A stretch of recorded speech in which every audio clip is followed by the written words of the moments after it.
各位主內嘅兄弟姊妹，我哋已經進入去呢個嘅聖枝主日。喺呢個嘅馬竇福音第27章嘅裏邊，其實描述咗呢係我哋會見到嘅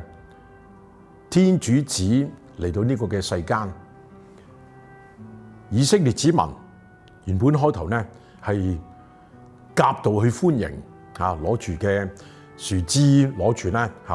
可以話咧係歡迎佢咧係載歌載舞何沙納於至高之天。但係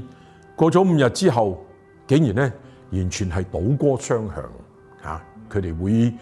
係喺翻當時嘅呢個審判嘅裏邊會話咧我哋要釘死佢，我哋要釘死咧呢一個佢哋明認嘅一個主耶穌。呢個無形中係話翻俾我哋聽我哋會見到嘅猶太人唔係一定咧係話佢哋係變幻無常，而係佢哋好可能咧真係認識呢個嘅主耶穌咧係好淺。咁我哋話喺呢個嘅今時今日嘅呢個嘅局勢嘅裏邊，係唔係仲係藏住咧係呢個嘅以眼還眼、以牙還牙嘅係一個局勢咧？我相信唔係民族與民族之間唔係去倒戈係相向咧，先至能夠咧得到咧係會話主耶穌要釘喺呢個十字架上面，為大眾係作贖價，而係真正正咧係話翻俾人聽透過佢嘅死，正義咧會係呢個伸張，人咧會係再次轉變過嚟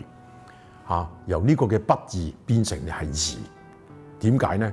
好似呢個嘅義字咧，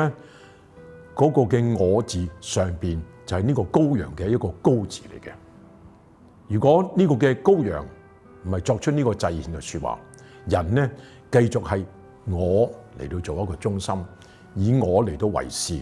以自作咧嚟到做聰明，讓我哋真係咧喺呢一個嘅聖枝主日，